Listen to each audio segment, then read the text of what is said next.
Hello there, Mr. Sutton here with the AB Calculus 412 Extra Practice number 6 solutions on motion. For this set of problems, during the first 40 seconds of a rocket flight, a rocket's propelled straight up, and we're measuring time in seconds and height in feet. The formula for height is this 5t cubed formula. So we want to know for our first part here how high the rocket goes. So for that, we just need to plug in 40 for t in the s function here. So s of 40, 5 times 40 cubed. And let's see here, this is a no calculator question. So 4 cubed, that would be 64, but we have 3 zeros after that, so 64,000. And we're multiplying that by 5, so that's going to end up being 320,000, and that's going to be in feet. On this part of the problem, they want the average velocity of the rocket during the first 40 seconds. That's the first part of this problem, so let's answer that. So first 40 seconds, average velocity, we basically have the average rate of change for the s function from 0 to 40. So that's going to be s of 40 minus s of 0 over 40 minus 0. Now we saw in part A that s of 40 was actually 320,000. S of 0 is just going to be 0, 5 times 0 cubed. So we have 320,000 over 40, which, let's see, cancel a 0, divide by 4, that comes out to 8,000, and that's going to be in feet per second. Next, they want to know the average velocity during the first 135 feet of flight. So we have to figure out how long we've been going for that one. We already know what s of the second thing is, but we need the time to get this denominator here. So let's set 135 feet equal to the s function itself. So 5t cubed equals 135. Dividing both sides by 5, that's going to be, well, let's see, 100 divided by 5 would be 20. 35 divided by 5 is 7, so 27. And then if t cubed is 27, that means our time is going to be 3 seconds. So now, average rate of change over 3 seconds. You've gone 135 feet in 3 seconds. 135 divided by 3 is going to give us, let's see here, that's going to be 45 feet per second. So much slower during that initial run. On this part, we want to know the velocity of the rocket at the end of 40 seconds. So velocity is going to be s prime, which is going to be 15t squared. So now we just have to plug 40 into this. And let's see here. Probably easiest to do this by doing 15 times 40 times 40 if we can't use a calculator. So 15 times 40, well, 4 times 15 is 60, so 15 times 40 is 600. And then 600 times 40, that's going to be 24 with 3 zeros after it, so 24,000. So that's going to be in feet per second. On this set of problems, we have a ball thrown upward with a velocity of 80 feet per second, and the height is given by this formula, 80t minus 16t squared. So 80t is your upward velocity. This minus 16t squared, if you were interested, that's gravitational acceleration downwards. Anyway, we want to know the max height of the ball for the very first part of this problem. Okay, well, if I want to know the max height, I need to know where the velocity is changing from positive to negative. So let me get the velocity. That's going to be s prime, which is going to be 80 minus 32t. And I need to start by finding critical values of that. So let me set that equal to 0. If I subtract 80 and divide by negative 32, so that's going to be a positive then. 80 over 32, I can reduce that by, let's see, 16. That would be 5 over 2, or 2.5. So 2.5 seconds, that's the only critical value. So if the max height doesn't occur there, then not sure where it would. But let's go ahead and prove that that's going to be giving us the max height. Let's do a little sign analysis. So here's a V line. Here's our critical value of 2.5. And then let's see, let me test a number in V that's less than 2.5, like how about 2? So that would be 80 minus 64, which gives me a positive. And a number bigger than 2.5, let's go with 3. That would be 80 minus 96, which is negative. Since V changes from positive to negative at time 2.5, that means that S has a local max at time 2.5. But hold on a sec. Since 2.5 is the only critical value, that means that S also has an absolute maximum value at 2.5 seconds. So therefore, the maximum height is just going to be s of 2.5, which is to say 80 times 2.5 minus 16 times 2.5 squared. So let's see here. 80 times 2.5, well, 2 times 80 is 160. 0.5 times 80 is 40, so that's a total of 200. And over here, I'm going to do this in parts. So let's see here. 2.5 times 16, that's going to be, let's see, 32 plus another 8 gives me 40. And then 2.5 times 40 is going to be 100. So we're doing minus 100 when all is said and done. 200 minus 100 gives us 100, and that is going to be in feet. For this part, we want to know what's the velocity of the ball when it's 96 feet above the ground on its way up and also on its way down. So we need to plug something into the velocity function that we just came up with in part A. But what exactly? Well, it's going to be a time, and it's going to be the time when the s function takes on a value of 96. So we have s of t equals all that stuff equals 96, and now we're going to have to solve for the t values that make this true. Whatever those are, we can plug them into velocity and get our answer. So let me start by subtracting 96 from both sides just to zero this out. It looks like we've got a pretty standard quadratic equation here. I'm going to make my life a little bit easier by factoring out a negative 16. That's going to leave me with t squared minus 5t plus 6, all of that equaling 0. And then we can go a little further. Two things that multiply to 6 and add up to negative 5. That's negative 2 and negative 3. So we can write t minus 2 and t minus 3 with a negative 16 out in front. And this is going to be true at t equals 2 and 3 seconds. So those are the times at which we have a height of 96. So we have to plug those back into the velocity function now. So recall from part A that our velocity function was 80 minus 32t. So plugging in these numbers.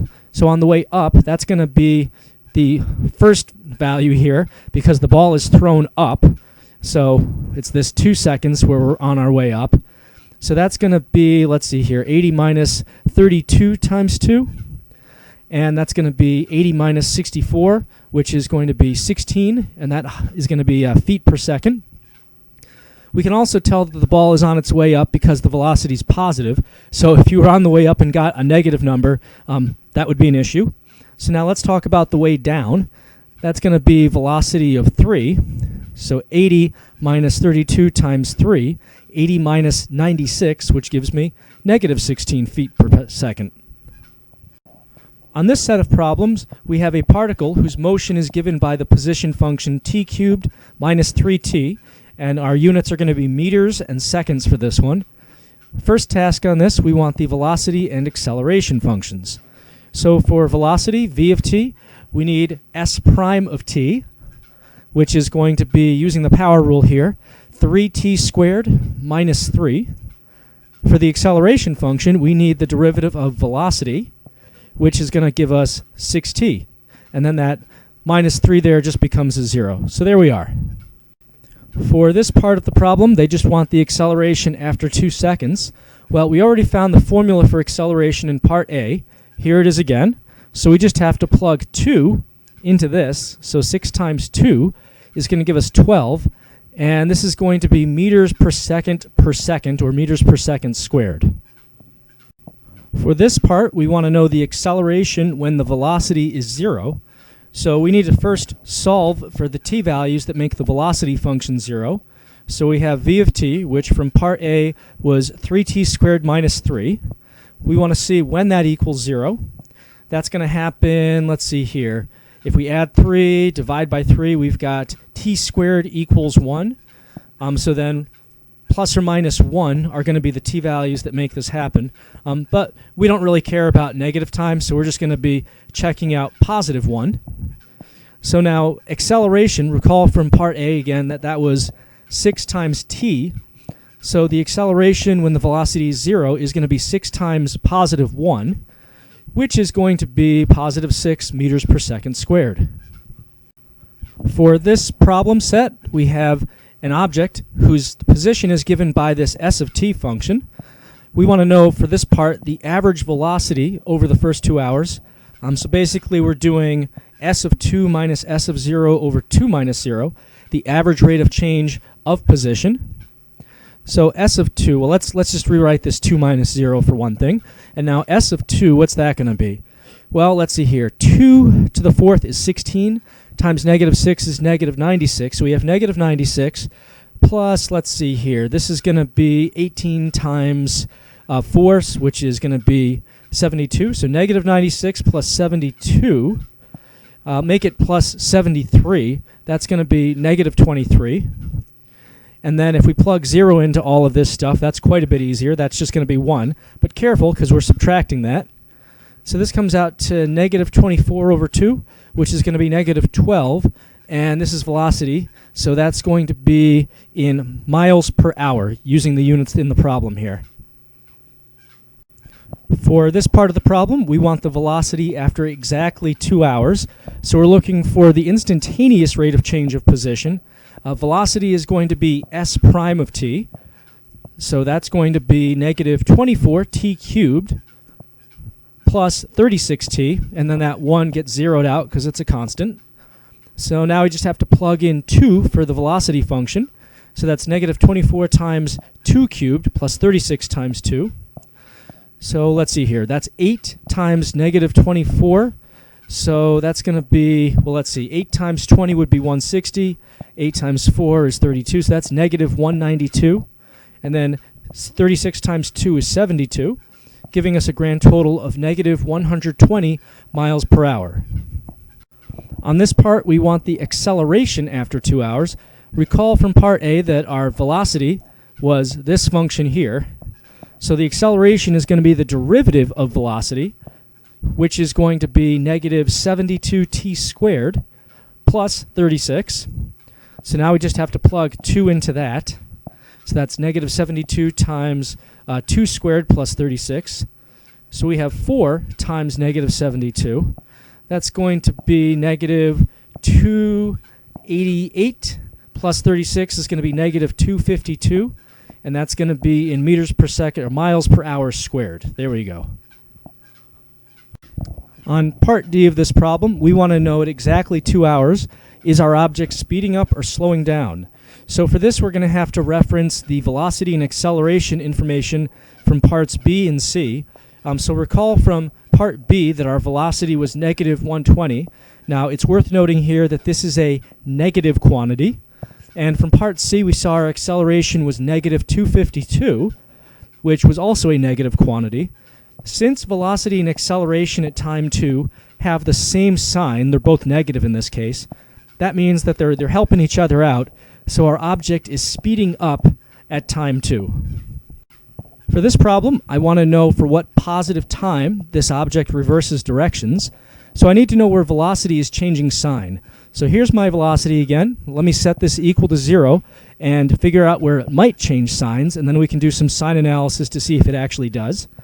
So solving this, I can factor out, it looks like a negative 12t, leaving me with 2t squared minus 3 inside.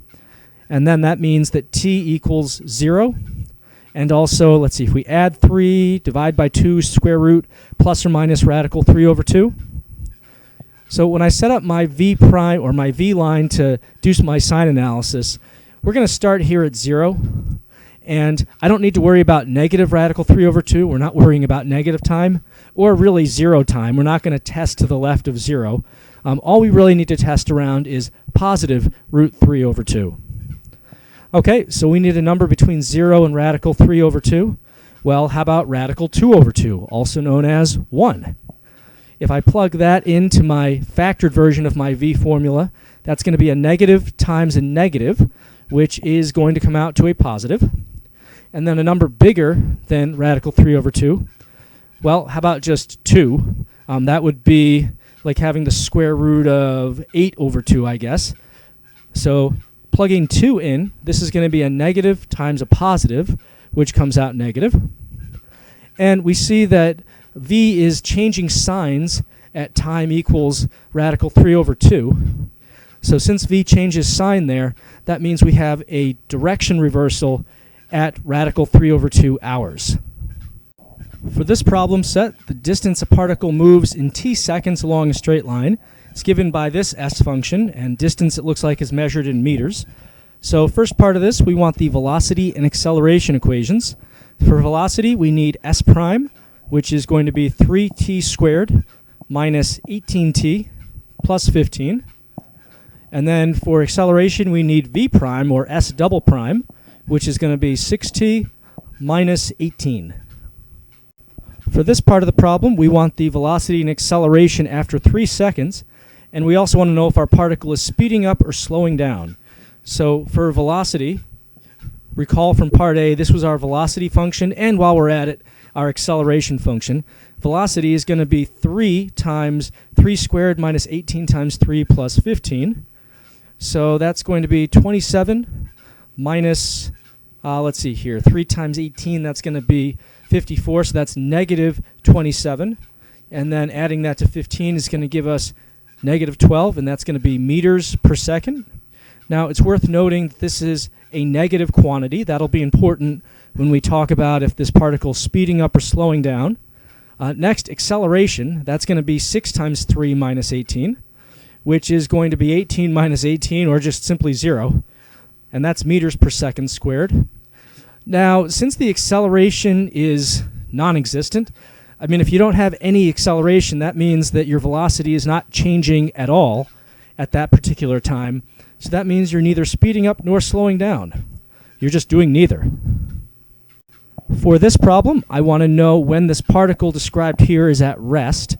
So that's going to be when our velocity function, which we found back in part A, takes on a value of 0. So we can start by factoring out a 3 here. That leaves us with t squared minus 6t plus 5. And two things that multiply to 5 and add up to negative 6. We can use t minus 1 and t minus 5, which means that this particle is going to be at rest at the times 1 and 5 seconds.